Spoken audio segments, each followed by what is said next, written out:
নমস্কাৰ গুৰুত্বপূৰ্ণ ভিডিঅ'লৈ সকলোকে পুনৰবাৰ স্বাগতম জনাইছোঁ। ইতিমধ্যে নিশ্চয় আপোনালোকে ডিএমই পৰীক্ষাত অৱতীৰ্ণ হৈছিল। ডিএমই পৰীক্ষাত অৱতীৰ্ণ হোৱা কেণ্ডিডেটসকলে পৰীক্ষাৰ্থীসকলে যথেষ্টখিনি কমেণ্ট কৰি সুধি আছে তেখেতলোকৰ পৰীক্ষাৰ ফলাফল সকলোখিনি কেটেগৰীৰ ফলাফল কেতিয়া ঘোষণা কৰা হ'ব।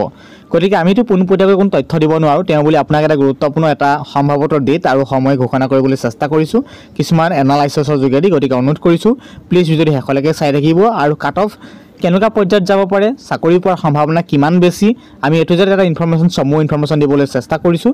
গতিকে অনুৰোধ কৰিছোঁ প্লিজ যদি আপোনাৰ প্ৰিয় বন্ধুলৈ শ্বেয়াৰ কৰিব। গতিকে চাওক, ডিএমইৰ ৰিজাল্ট দুটা কেটেগৰী ৰিজাল্ট ঘোষণা কৰা হ'ব যিহেতু, আৰু পৰীক্ষা দুটা কেটেগৰীত অনুষ্ঠিত হৈছে। সেয়া হৈছে নন টেকনিকেল আৰু টেকনিকেল পৰ্যায়ত। গতিকে ডিএমইৰ ৰিজাল্টৰ খবৰ কি, এটা অতি ইম্পৰ্টেণ্ট। গতিকে প্ৰথম কথালৈ আমি জানিব বিচাৰিছোঁ ডিএমইৰ ৰিজাল্ট 2025ৰ টেকনিকেল পোষ্ট।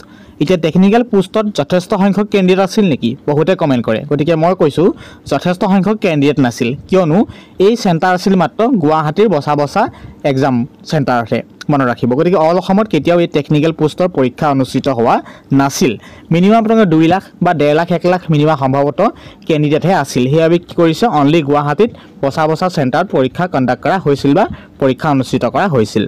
সেই তুলনাত নিশ্চয় আপুনি গম পালে। গতিকে আমাৰ টেকনিকেল পোষ্টত কোনো ধৰণৰ ইমান হাই লেভেলৰ কেণ্ডিডেট বা হাই নাম্বাৰ কেণ্ডিডেট কেতিয়াও নাই। গতিকে লাখৰ ঘৰতহে আছে, ধৰক 1.5 লাখ বা 1 লাখ তেনেকুৱা ধৰণৰ পৰ্যায়তহে কেণ্ডিডেট আছে। আৰু এইখিনি মই এটা খবৰ জনাব বিচাৰিছোঁ, খুব ভাল খবৰ, কাৰণ গুৱাহাটীত যিহেতু ডিএমই টেকনিকেল পৰ্যায়ৰ পৰীক্ষা অনুষ্ঠিত হ'ল, তাত যথেষ্ট সংখ্যক কেণ্ডিডেট কিছুমান অন্য ডিষ্ট্ৰিক্টৰ পৰা আহিব নোৱাৰিলে, কাৰণ পোষ্টৰ সংখ্যা খুব কম আৰু যিহেতু আৰু সেই সময়ত আছিল ঠাণ্ডাৰ ছিজন। গতিকে সেই বহুতো কেণ্ডিডেট আহিব নোৱাৰিলে। গতিকে সেইবাবে যিখিনি কেণ্ডিডেট গুৱাহাটীত তেখেতলোকৰ স্থায়ী বাসিন্দা তেখেতলোকে পৰীক্ষাত অৱতীৰ্ণ হৈছে, তাৰ সমানলোকে নিয়াৰ বাই কিছুমান এ টু জেড কেণ্ডিডেট আহিছে, যদিও খুব কম সংখ্যক কেণ্ডিডেট গোলাঘাট, শিৱসাগৰ, লখিমপুৰ তেনেকুৱা ছাইডৰ পৰা অহা নাই। সেইবাবে অনুমান কৰিব পাৰোঁ খুব কম সংখ্যক কেণ্ডিডেট, অৰ্থাৎ মিনিমাম 1.5 লাখ 1 লাখ কেণ্ডিডেট আছে যদিও তাৰে কম সংখ্যক কেণ্ডিডেটে এই ডিএমই পৰীক্ষাত টেকনিকেল পোষ্টত পৰীক্ষা দিব নোৱাৰিলে, যিহেতু গুৱাহাটীতে চেণ্টাৰ আছিল। এইখিনি প্ৰথম পৰ্যায়ত মনত ৰাখিব। নেক্সট পৰ্যায় হৈছে ডিএমই ৰিজাল্ট 2025ৰ নন টেকনিকেল পোষ্ট। যিখিনি নন টেকনিকেল পোষ্ট আছিল, ইতিমধ্যে আপুনি নন টেকনিকেল পোষ্টত আবেদন কৰিছিল, সেয়া কিছুমান বচা চিলেক্টেড মেবি 12টামান চেণ্টাৰতহে পৰীক্ষা কণ্ডাক্ট কৰা হৈছিল। সেইখিনি ডিএমই তথ্য অনুযায়ী জনোৱা হৈছিল আগত নিউজ লাইফত, সেইখিনি আপুনি জানে। গতিকে সেইবাবে নন টেকনিকেল পৰ্যায়ৰ পৰীক্ষাসমূহ ৰিজাল্ট কেতিয়া ঘোষণা কৰিব, সেই অনতিপলমে ৰিজাল্ট ঘোষণা কৰিবলৈ গৈ আছে।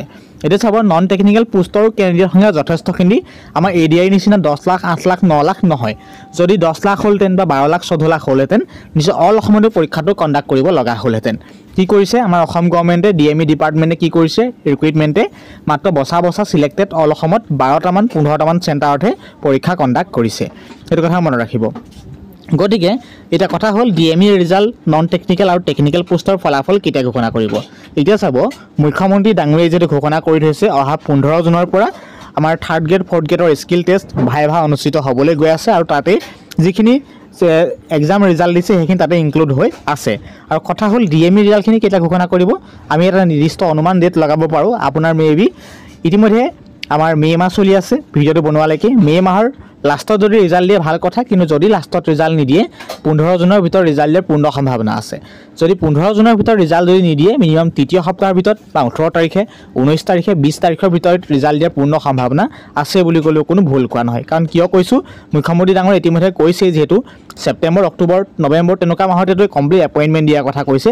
গতিকে সমুদায় যিখিনি পোষ্টৰ ৰিজাল্ট আছে একেলগে ৰিজাল্টখিনি ঘোষণা কৰা হ'ব। ধৰক টিচাৰৰ পোষ্টৰ আছে, ডিএমইৰ আছে, সমান্তৰালকৈ APSC পৰ্যায়ৰ আছে, এডিআৰই আছে, 3rd গ্ৰেড 4th গ্ৰেডৰ, যিহেতু সেই একেলগে কি কৰিব, ফলাফলখিনি উলিয়াই এপইণ্টমেণ্ট লেটাৰ প্ৰদান কৰিব সেই ছেপ্টেম্বৰ অক্টোবৰ নিৰ্দিষ্ট সময়ত। গতিকে সেয়াৰে পোনপটীয়াকৈ আমি চাবলৈ গ'লে জুন মাহৰ তৃতীয় সপ্তাহৰ ভিতৰত ৰিজাল্ট দিয়াৰ পূৰ্ণ সম্ভাৱনা আছে ডিএমইৰ দুইটা কেটেগৰীৰ, নন টেকনিকেল আৰু টেকনিকেল পোষ্টৰ। আৰু ৰিজাল্ট একেদিনাই দিয়াৰ সম্ভাৱনা খুব কম আছে। ৰিজাল্ট একেদিনাই দিবও পাৰে, কিন্তু একেদিনাই নিদিলেও আগদিনা কি দিব, নন টেকনিকেল, ক্ষমা কৰিব, আগদিনা টেকনিকেল পোষ্টৰ ৰিজাল্ট দিব, পাছৰ দিনা নন টেকনিকেল পোষ্টৰ ৰিজাল্ট দিয়াৰ সম্ভাৱনা আছে। কিয় কৈছোঁ, কাৰণ প্ৰথম কি অনুষ্ঠিত হৈছিল, টেকনিকেল পোষ্টৰ পৰীক্ষা অনুষ্ঠিত হৈছিল, আৰু দ্বিতীয় কি হৈছিল, নন টেকনিকেল পৰ্যায়ৰ পৰীক্ষা অনুষ্ঠিত হৈছিল। গতিকে সেয়ে মই আপোনাক ক'লোৱেই 20-22 তাৰিখৰ ভিতৰত ৰিজাল্ট দিয়াৰ পূৰ্ণ সম্ভাৱনা আছে ৰিটেন টেষ্টৰ ডিএমই পৰীক্ষাৰ।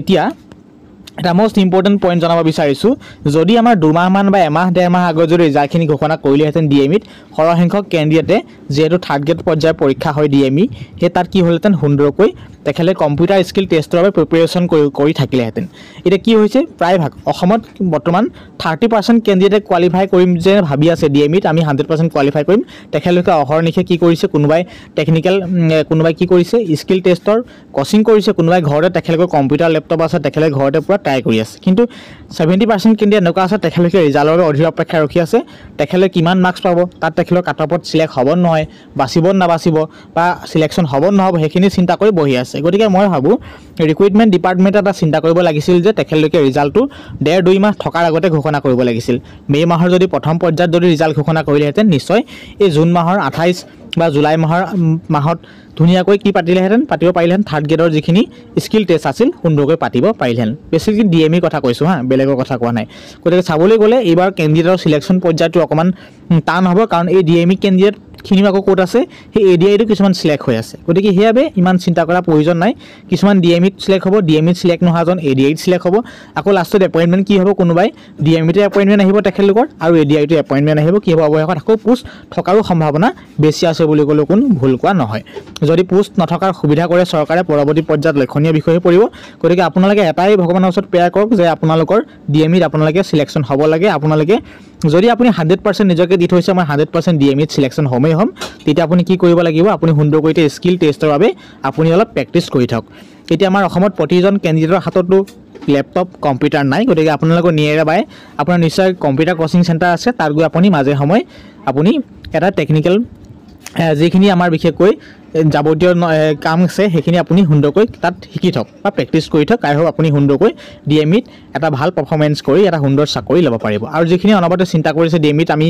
পাম নে নাপাম তেখেতলোকক জনাইছোঁ আপুনি যদি ফুল কনফিডেঞ্চ আছে আপুনি সুন্দৰকৈ কি কৰক মনে মনে আপুনি কাকো নকোৱাকৈ আপুনি কি কৰক এতিয়াৰ পৰা স্কিল টেষ্টৰ বাবে নিজকে ফুল প্ৰিপেৰেশ্যনত লাগি থাকক কাৰণ যিহেতু কম্পিউটাৰ টেষ্ট অনুষ্ঠিত হ'ব থাৰ্ড গ্ৰেডৰ ইতিমধ্যে মই আপোনাক ক'লোৱেই গতিকে সেইখিনিৰ ওপৰত গুৰুত্ব দিব গতিকে ৰিজাল্টৰ কথা ক'লোৱেই 25-26ৰ ভিতৰত জুন মাহৰ ৰিজাল্ট দিয়াৰ পূৰ্ণ সম্ভাৱনা আছে কিয়নো যদি 15 জুনৰ আগত নিদিয়ে 15 জুনৰ পাছতহে ৰিজাল্ট দিয়াৰ পূৰ্ণ সম্ভাৱনা আছে আৰু থাৰ্ড গ্ৰেড ফ'ৰ্থ গ্ৰেডৰ লগতে ডিএমই পৰীক্ষাৰো যি স্কিল টেষ্ট হ'ব সেই তাতো একেলগে কণ্ডাক্ট কৰি পৰীক্ষা অনুষ্ঠিত কৰা হ'ব গতিকে প্ৰিয় বন্ধু বান্ধৱীসকল আৰু দ্বিতীয়টো যাতে কমেণ্ট নাহে সেই ৰিকুৱেষ্ট জনাইছোঁ গতিকে সুন্দৰকৈ যদি পৰীক্ষাত বহিছিল নিশ্চিন্ত থাকক ফলাফল অনতিপলমে ঘোষণা হ'বলৈ গৈ আছে আৰু কেইটামান দিনহে অপেক্ষা কৰিব লাগিব ধন্যবাদ যদি ভিডিঅ'টো উপকৃত হৈছে নিশ্চয় যদি আপোনাৰ প্ৰিয় বন্ধুলৈ শ্বেয়াৰ কৰিব আকৌ নতুন ভিডিঅ' অহাৰ প্ৰতিশ্ৰুতিৰে আজিৰ ভিডিঅ' ইয়াতে সামৰণি মাৰিছোঁ ধন্যবাদ।